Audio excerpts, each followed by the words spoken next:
Greetings, and welcome to the Marginally Geeky Show. I'm your host for the evening, Eugene Stevens. Tonight, I'm joined by Jennifer Hetzel and Sean McLaren. How are y'all doing? I'm here. Ain't better than Present. me. Present and accounted for. Gotcha. Tonight, we are finishing up the book trilogy that we started so many months ago, Star Wars Aftermath. Tonight, we're doing the third and final book in this trilogy, Aftermath, Empire's End. It does pick up pretty quick right after the second book did.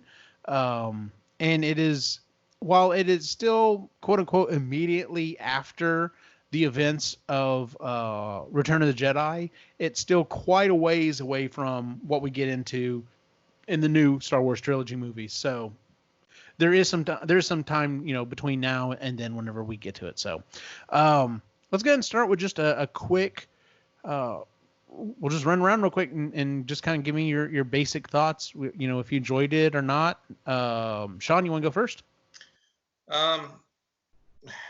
By the third book, the series for me was getting a bit tired.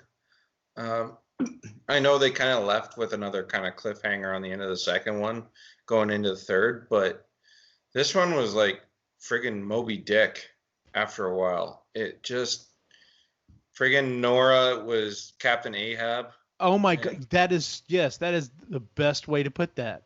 And it's like in Moby Dick, there's like 100 pages of describing what the color of white is. And this book kind of felt that way too in spots. Norra to me was just so annoying. And it kind of ruined the book as well for me. She wasn't very characteristic for herself, right? Like no, she took a turn for the worse, and she was Captain Ahab, and understandable given what she went through, but and then listening through the audiobook, I found even when he was characterizing Norra that she was coming off like way too whiny and almost like frantic too often, and you just wanted to bitch slap her. It's just wake the fuck up. The rest of the book, it was slow. It was a bit predictable, and the ending, there really wasn't a huge payoff at the ending. You got a lot of time invested in this series, and you're kind of hoping for a little bit more than what they gave you. And then it almost seemed like they threw in a few deaths at the end just to spice it up a little bit. Plus the book doesn't, and I found this actually with a lot of the Star Wars books, not that I've read that many, but the space battles are hard to picture in your mind. And I don't know if it's the writing or something. I've read other books that do a better job at it. I've read other books that do a much worse job. But this one, I found them too simplistic or too complicated that I couldn't follow. And I don't know. Maybe it was the drugs that I was on when I was listening to it or something like that. But all in all, I found the book to be weak. Well, it might be, and the combination. But, Canadian drugs. Yeah. The good drugs, the free drugs, eh? The free drugs. Well, what do you think of it, Jen? Well, once again, I am the resident didn't quite finish the book member. I'm about 3/4 of the way through, but y'all, I am not doing great this last few months at holding up my end of the bargain. So, I kind of liked it so far, but I was a little annoyed with Norra, and I get why she's, acting the way she is, but she was ridiculously impulsive and reckless in the beginning, and then everyone else is having to pay for it. And interesting characters we get to meet again in this one.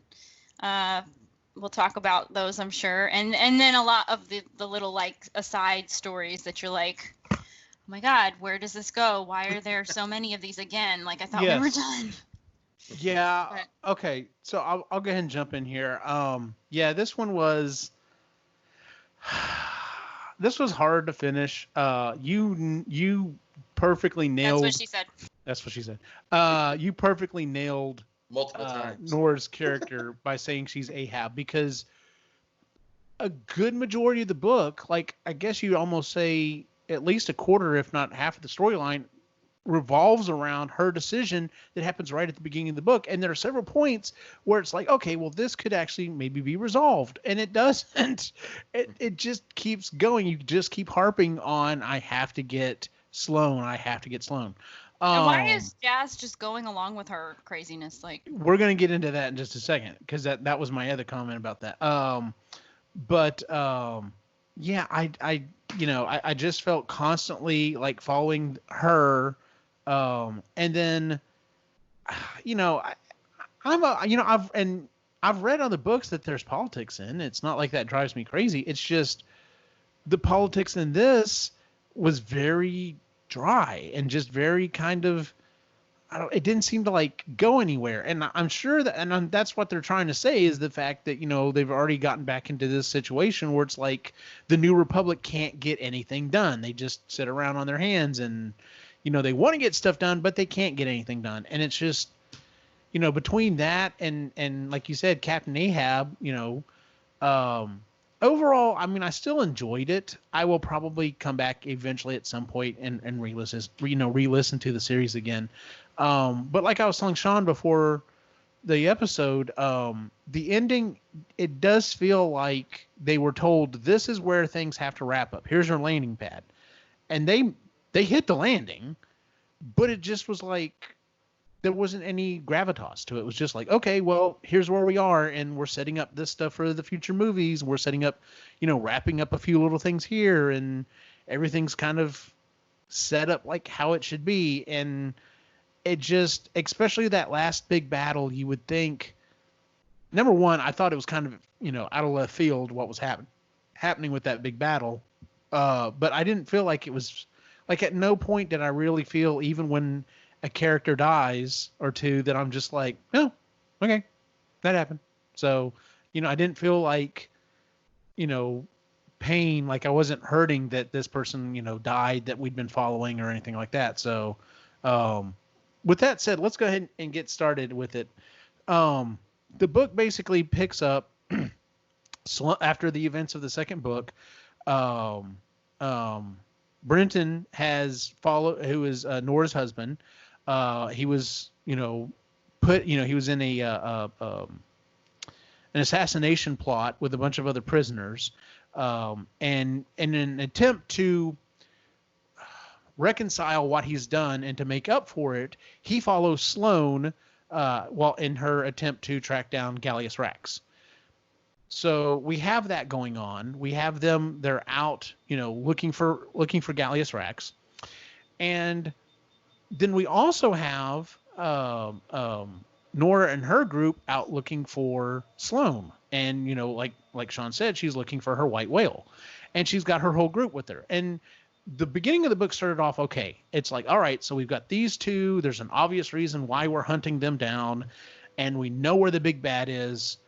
Cool, I know where we're going. And as soon as we get there, like it's not very far into the book, they show up on Jakku, and the rest of the Empire is there. Like there's several Star Destroyers and a Super Star Destroyer.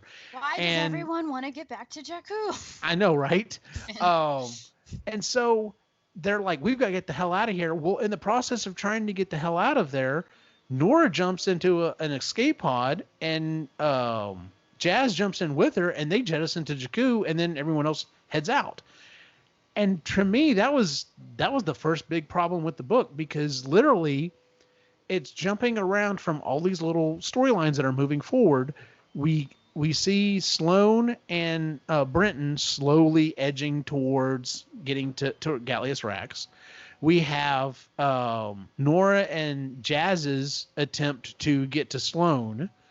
And then we have back, in Republic space, we have them trying to get out to Jakku, to rescue, their friends and family, but also B, to figure out what the hell's going on with the Empire.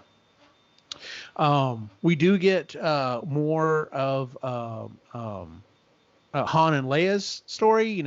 She's pregnant at this point. Very pregnant at this point.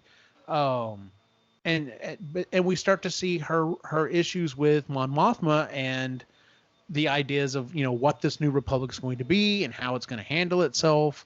And yeah, it's there's a lot of stuff going on here, and like I said, it's kind of jumping between 3 or 4 main through lines, and it's always like one is always one step behind the other.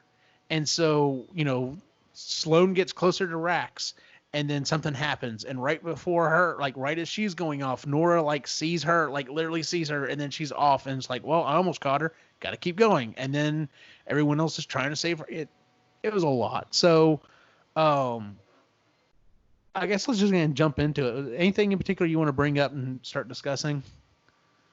Mr. Bones was awesome. Mr. Bones was always awesome. Like, they could have done a whole storyline just following Mr. Bones. And then, sorry, spoiler alert, he gets blown up, which is like the stupidest ending for him. Like, it was out of left field.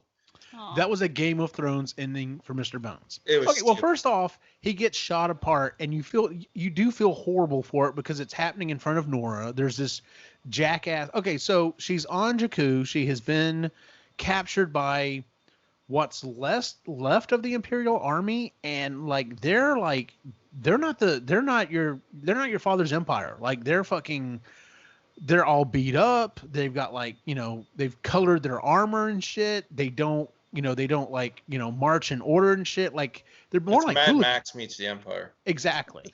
And so she meets this, there's this commander down there, and Mr. Bones shows up, and he just like shoots her apart in front of Norra, and it's like, okay, well that sucks because I really like Mr. Bones. So there was kind of some sympathy there.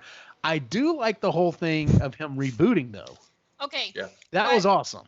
How did y'all feel about the Ant-Man reconstruction of him? How he a mouse came and jumped on his back and took the fucking restraining bolt off, like on Ant-Man when a cat released him from.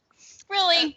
That's Come exactly on. what I thought too. It was like there just happened to be this thing that took the restraining bolt. Oh, this crazy animal that was just in the right place at the right time. Yeah. But it worked for the story. She got free, so. I don't think the mouse didn't take their restraining bolt off. That was shot off when he was blown to pieces. Was it? Because I read it as okay. It was the mouse jiggled some wires or whatever, and he got power back to his head. Okay. Either way, ridiculous. Well, okay, makes you feel any better? He dies. So there you go. Oh, doesn't make me feel better. He does die. No, please. No, he's a droid. Yeah. So He's at the only one that dies. No, there's other people that die. Yeah. So in a scene near the very end, they're having a big attack on Jakku, and what is the squadron that they have? Not Ghost Squadron. It's Phantom Squadron goes down to the planet, and they're attacking stuff, and Snap gets he gets blown out of the sky, but he survives, and he's about to get killed, and Mr. Bone shows up and saves his ass. Massacres them.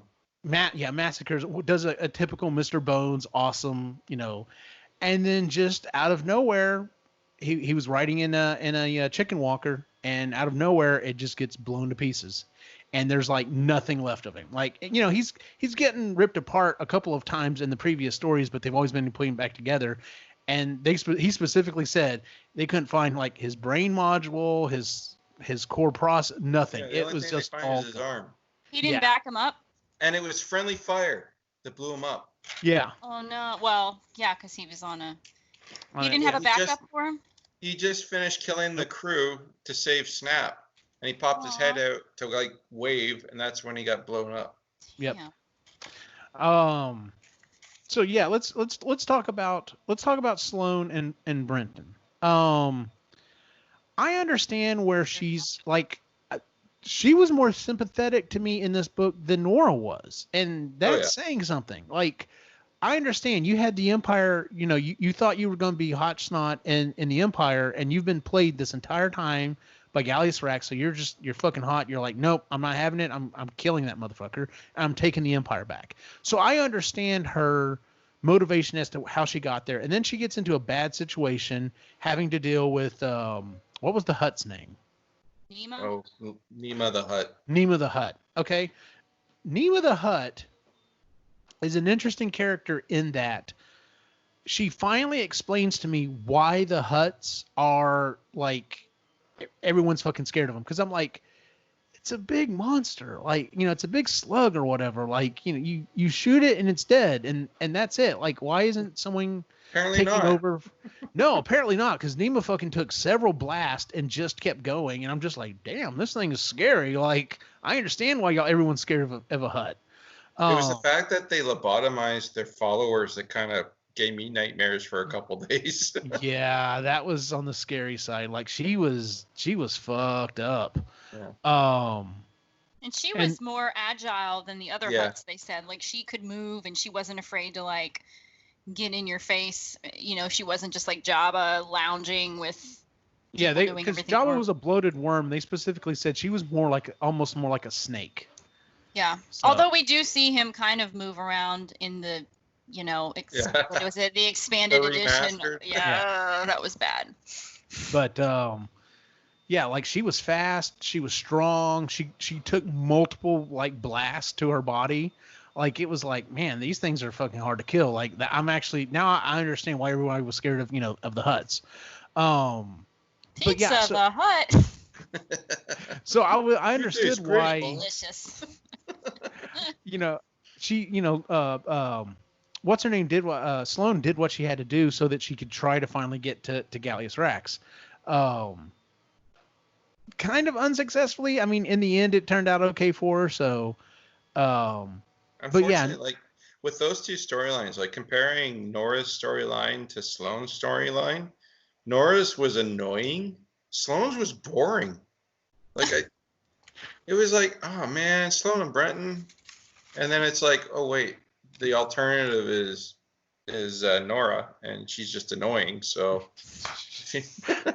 See, like I said, I actually enjoyed the Sloane stuff more because, like, I understood where she was coming from. So let's go ahead and talk about Nora. And it's an unexpected alliance too, which makes it a little more interesting, I think. Yeah. The Nora stuff though, just like Jen, you said it was. It's not that she was annoying, but it's not just that it was that. It was so out of character because in the first book, it was like all about her. It was all about her, you know, finding her son and trying to be with her son again. And in the second book, you know, she's with her son, and now it's like, oh my God, my husband's alive. Let's be with him. And in this third book, granted, she probably, you know, she thought that, you know, her husband was dead, but she just fucking ejects out of a spaceship and leaves her son. Like, she knew he was going to be okay, but on the same thing, like, you literally just gave up everything that you've been fighting for in the last two books. So that to me, just didn't feel right. But I'm like, okay, well, maybe, you know, in the moment, it's... Hello, Lucas. I forgot to lock the door. So in the moment, like, I understood, you know, okay, well, she's made a mistake. All right, now we have to go through all this shit on Jakku and, you know, dealing with the sand and dealing with this and dealing with that. And then they get a ship and it's like, all right, cool. So let's get back to the rest of the Empire or get back to the rest of the New Republic. And then we can go after these bastards. And it's like, no, Sloane went that way. So that's where I'm going. And I'm just like, fuck. Really? Yeah. Like, you have a way out. And that happened not just once, but there were a couple of times that they had a way out. Going back to what you were saying, Jen, any thoughts on why the hell Jas was just like, no, that's all right. Yeah, whatever you decide, I'm following you. No, I mean, she kind of, you know, admits that she's gone soft while she's been working with these guys. And I guess she just felt for her and empathized for her. That's kind of what I'm thinking. But, I mean, I guess she felt like she needed to help protect her because she knew she couldn't talk her out of it. So she was just going to give in and go with her when she, you know, realized what Nora was doing. But yeah, I don't know. It was crazy. At some point, though, you just want to go fucking knock her out and just put her in the ship and go back. Like, you'll deal with it later. I understand what you're saying, and that makes sense. That okay, you're in hot water. I've got to be here to help protect you.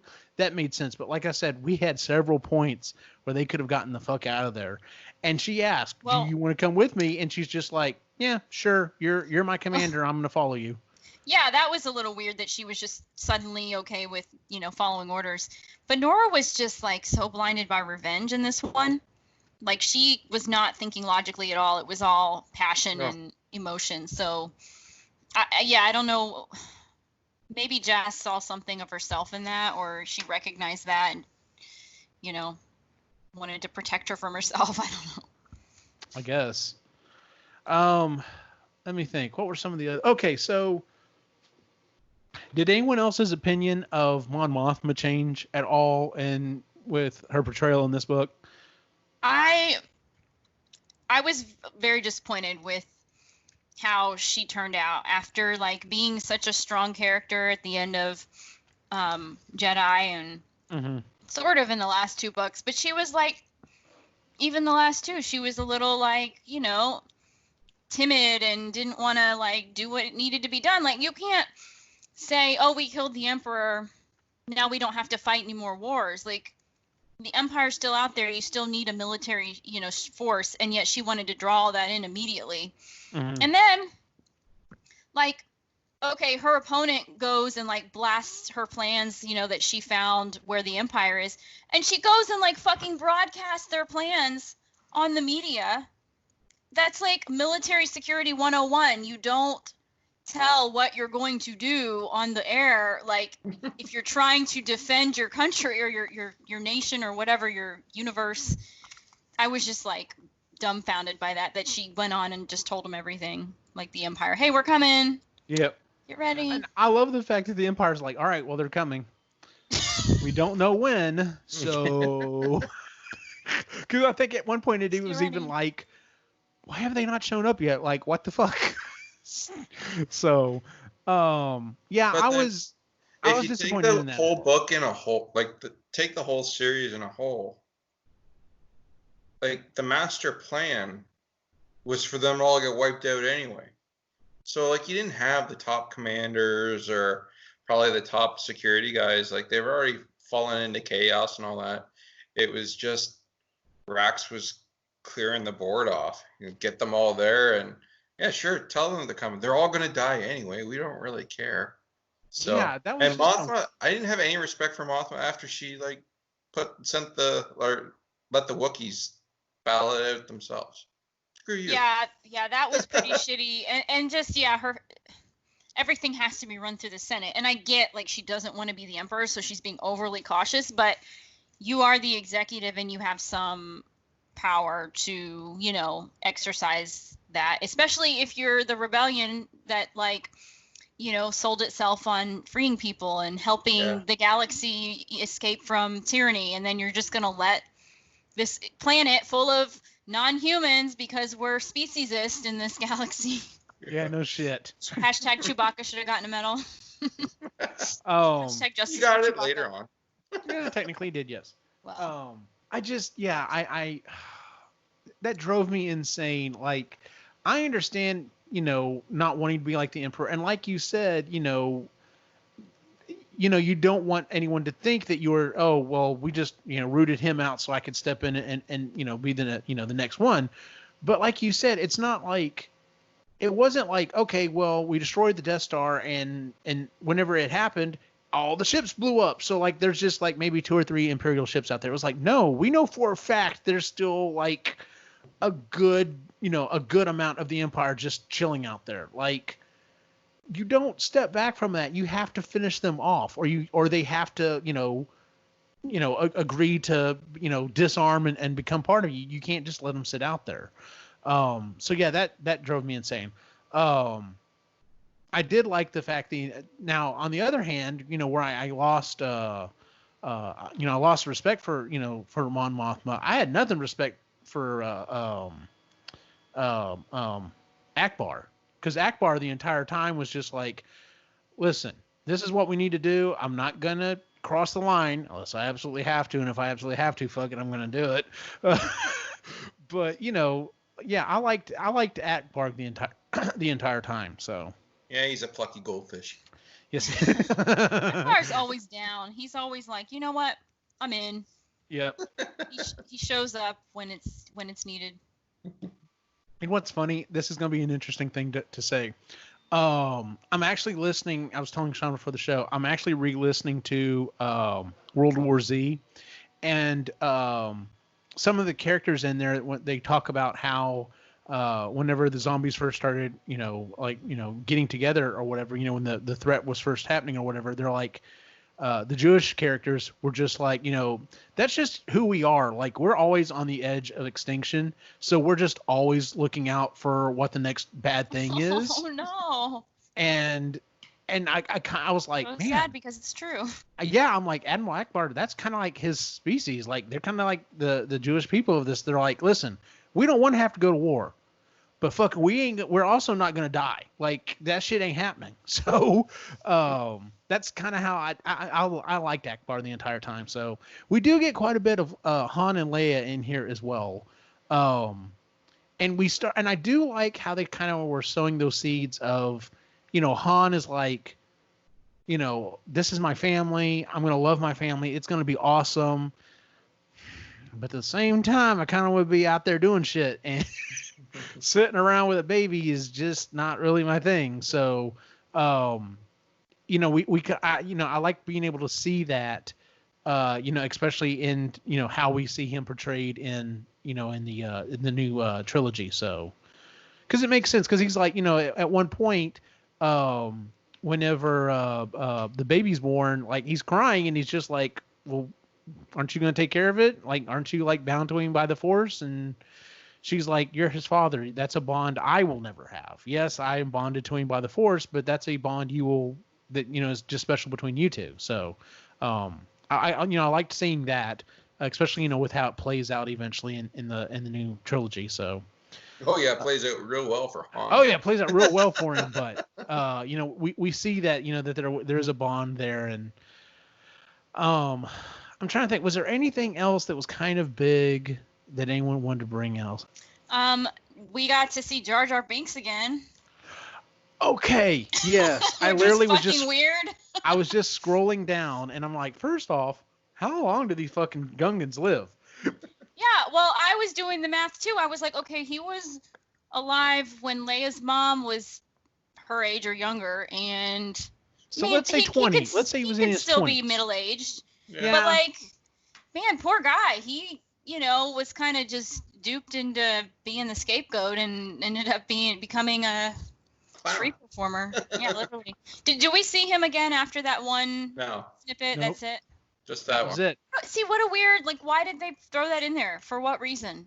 Is there more in the next book, or? I don't know. Maybe someone was like, hey, can you throw something in there about how, like, things turned out kind of okay for Jar Jar, but it was definitely, like, even he didn't understand exactly what his role was or something. It's like, apparently I did something to piss people off. Don't really know what it was, but okay. So, okay. He was annoying, but he didn't deserve that. It's like, did no one ever sit down and tell him, dude, do you know what happened to Annie? Like, Annie's fucking Darth Vader. So, yeah. I guess no one told him. I guess he was just like, oh, okay, whatever. Okay, one of the other things I liked in the book is what is his name? The ex-Imperial. Sinjir. I like how Sinjir's story went, and I like where it went. I love the fact that he's trying not to drink, but he's just like, fuck it, I need a drink. I love the fact that he's found someone that he's into, but he's just like, I can't be with you because that's just not how I roll. Him and Condor, though. And then he finally decides, okay, no, this is how it's going to be. But I really like what his final role was. You said you didn't finish the book, Jen. He ends up becoming one of Mon Mothma's advisors. Oh, good, because I was afraid he was one of the people that died, and I was going to cry because I was like, he just got Condor back. Why? Nope. I have been like Team Condor since last book when he left, because I was like, you fucking idiot. You two were perfect, and you finally found someone to fix you, and like, deal with your bullshit.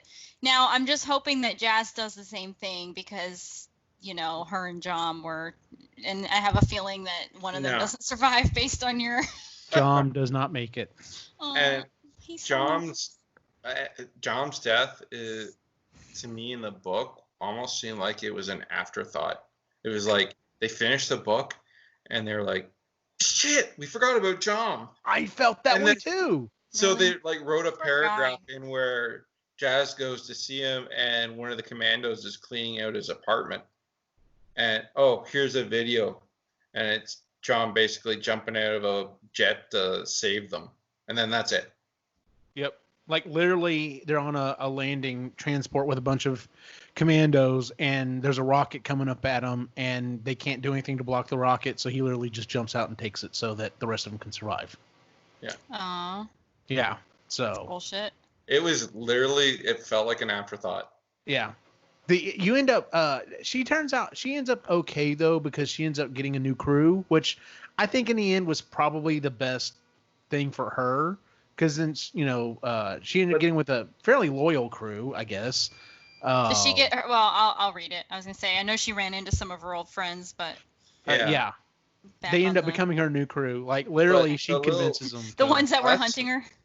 The lesson afterwards, though, because, after Jas sees that John's died, and it's basically because of her that he was in that situation in the first place. Yeah, I was wondering if that changed her at all or made her... She walked away basically, I'm not going to, get close to anyone again. Oh, really? I thought she would maybe change, oh, wow, he loved me and I loved him and maybe I'm, Well, that's how she went going to his apartment, but then finding out what happened to him, now it, totally reversed it, and that's how they left it. Yeah. It sucks.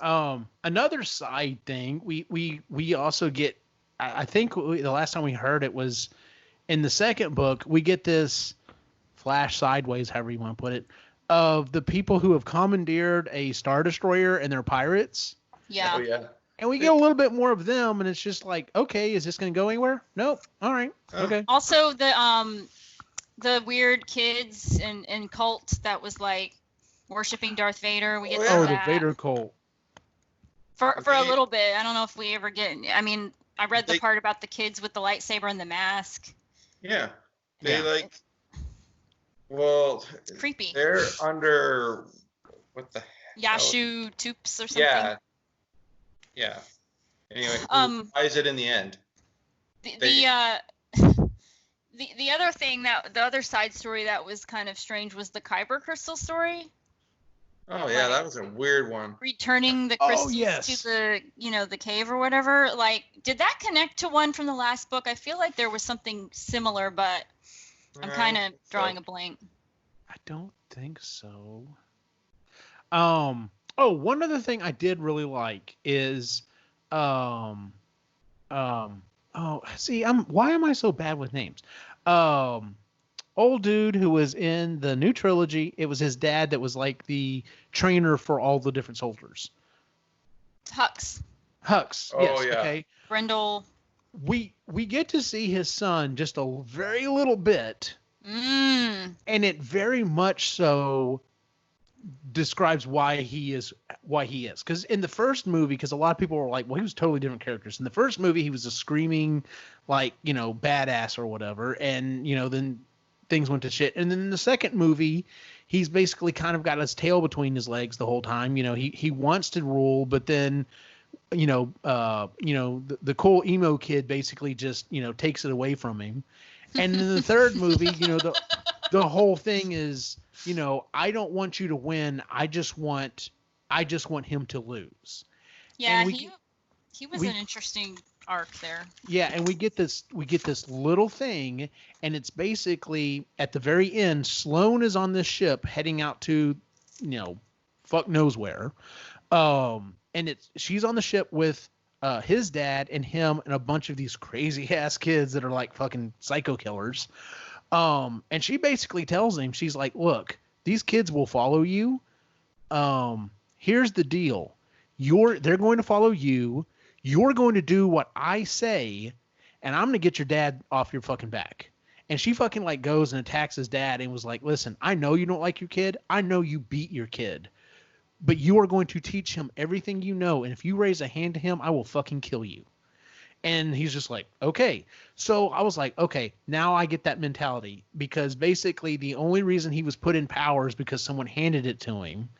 And when he kind of lost that power, he didn't know what the fuck he was going to do. So, yeah, it was kind of sniveling at that point. And I was just like, okay, this makes sense. Like, his character arc makes sense to me. So, but yeah, at the very end, and this is the thing that just kind of, I thought was out of left field. We get to this point where there's this huge battle going on above Jakku. And the plan that Rax has, that we find out, was basically he was one of the backup plans. And the backup plan was, if shit goes down for the Empire, like you said, wipe the board, and it's time to start over. So the plan is you're going to get people, and I've already got people set up out here. You're basically going to go join them, and you're going to build a new empire, aka the First Order. So we've got this big battle going on over Jakku. When the Senate finally, or when the New Republic finally decides to, get their balls and actually go do something. While that's going on, after they have to unbribe several senators to get it done. Yeah. Exactly. BTS. We get this weird, it's like, okay, there's this huge shaft that, like, that's what, what's his name was working on. There's this huge shaft going out in the middle of the planet. Guess what? I'm going to activate something. A bunch of stuff's going to happen, and the entire fucking planet's going to explode. And it's like, what? Okay. That's interesting and weird. I didn't realize Jakku was about to go nuclear, or not nuclear, but literally, like, I don't even know what you would say, because it's not like it was a nuclear weapon. It was literally like the planet was going to rip itself apart and explode. And so we have this battle on, at this secret base with, it's Norra and Sloane and her husband, and Rax is already there. He's already getting shit ready. And so Sloane goes off to have a showdown with Rax, and turns out dude can fight, so he like incapacitates her. Brentin goes down to try to help out with that situation and gets killed. Or maybe, no, next it was Norra. Norra goes down there. She gets knocked out. Then her husband shows up. He gets killed. And she fucking like passes out, like, from her injuries or whatever. Sloane finally gets her shit together and like kills Rax. And he basically tells her, I was the backup plan. Now it's on you. So here you go. Plan C. Plan C. F, actually, like, there's a ship with Hux and his son and a bunch of psycho killer kids. You need to go get on the ship, and basically wherever the computer's saying go. And she's just like, all right, cool. And it's just like, what? Oh, this is what I wanted anyways. Yeah. So then. And then, like, she kind of became friends with Brentin, though, so. She felt bad that he died. She's sad. Yes, she did feel bad that he died for a moment or two. And then she was like, as she could. Yeah. And then she was like, okay, cool. This is how I get a new empire. Peace, I'm out. Yeah. So, yeah, and then Norra escapes, and yeah. And then she can be with Wedge now.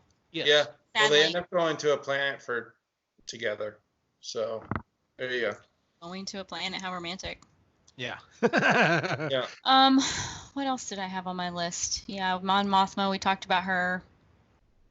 I don't know.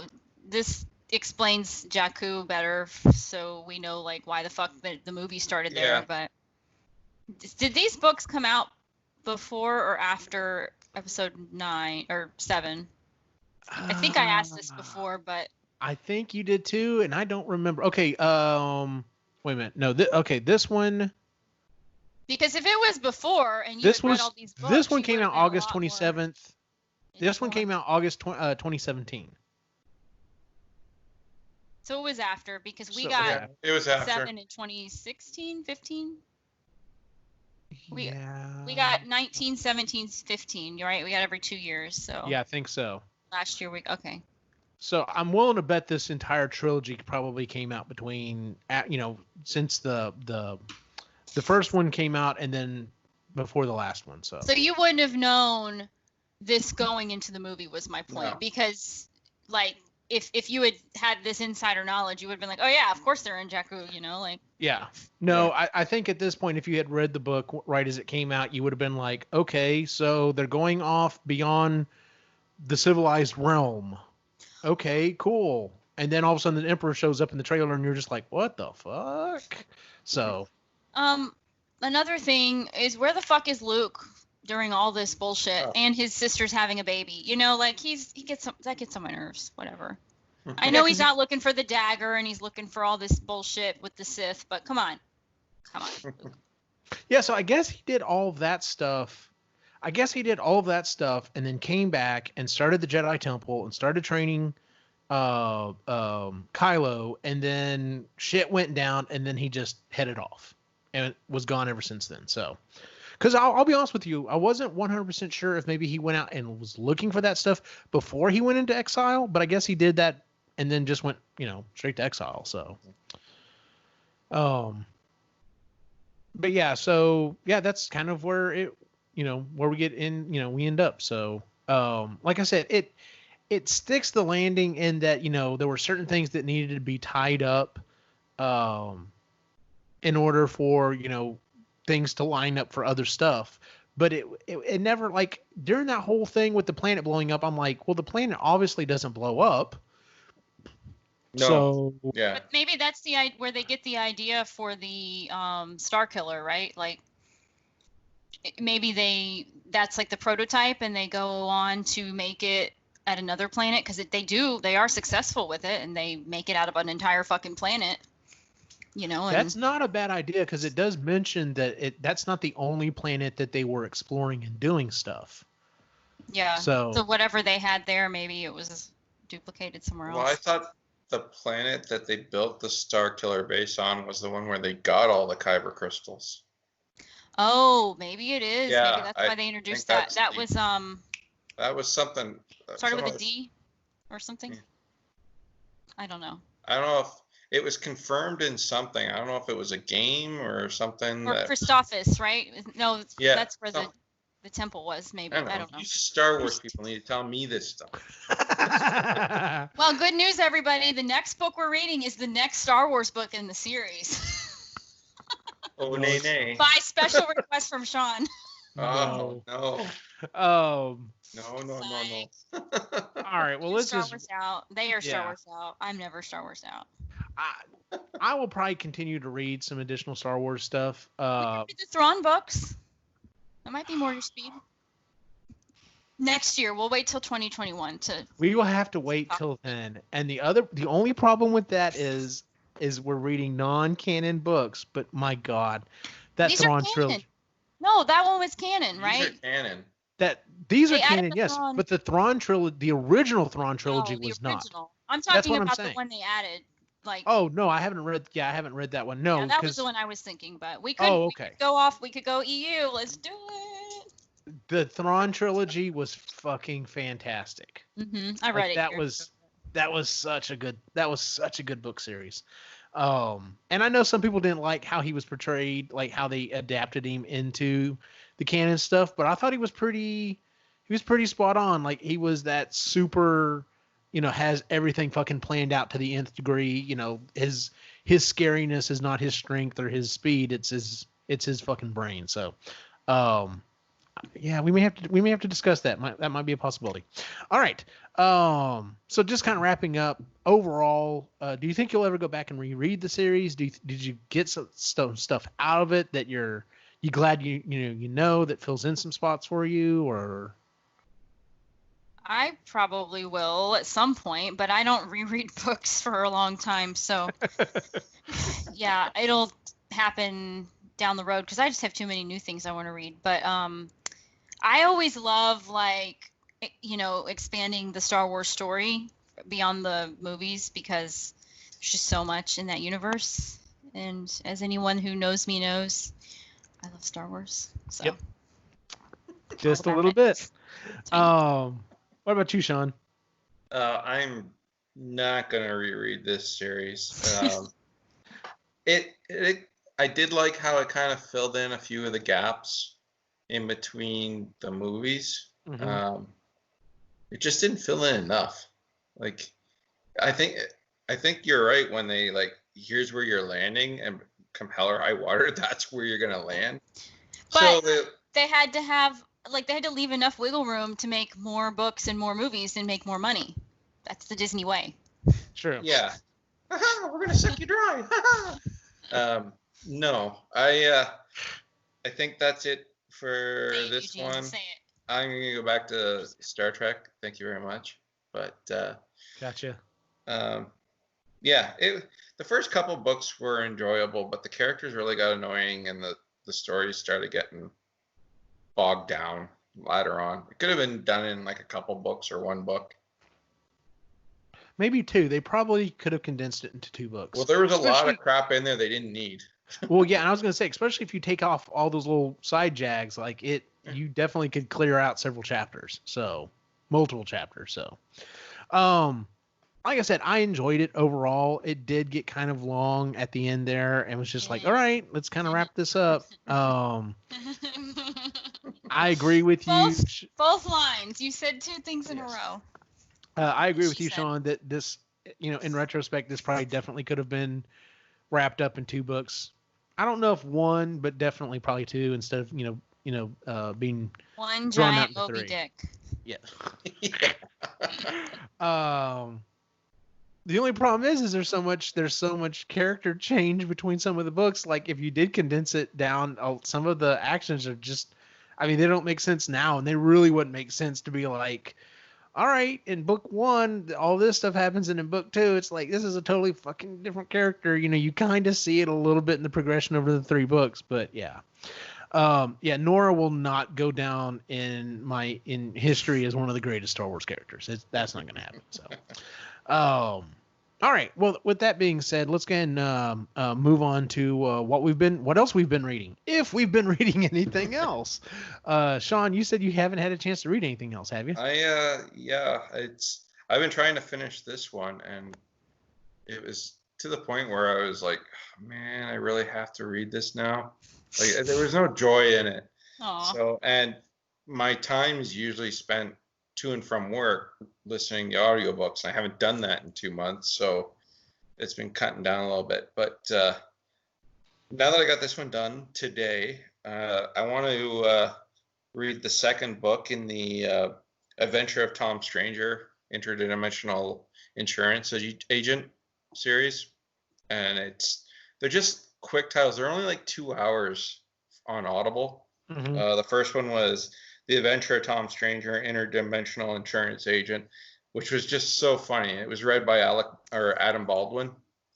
And was that one of the free ones? Yes. The Audible originals. They have been giving some good originals lately. I haven't listened to them, but I've been saving them because. Yeah. So hopefully you grab that one because it was really good. So I think I did. The second one, A Murder of Manatees. Manatees. There you go. Thank you. It's getting late. I am technically tongue-tied. So, but yeah, I'm looking forward to reading that one too. So, cool. It's just quick, light. I can kind of shut my brain off and just kind of laugh. So. Gotcha. What about you, Jen? Have you been reading anything else? No, you already know the answer because I can't even finish this one book.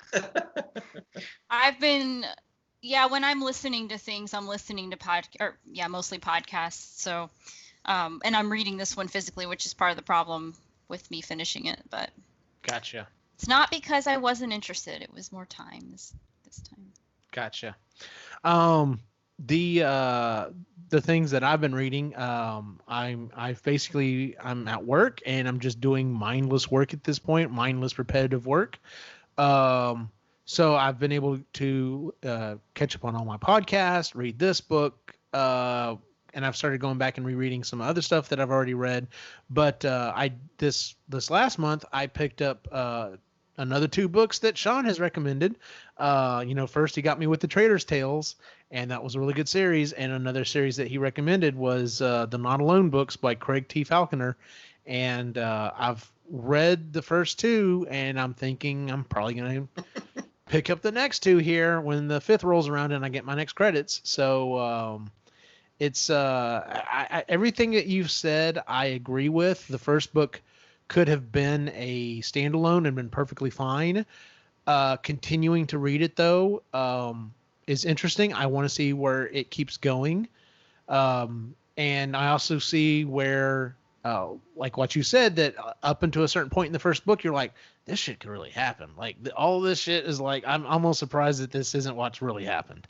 And then it starts to get more sci-fi, which is fine. But yeah, they're good, interesting books. And what it boils down to is, what if aliens were real?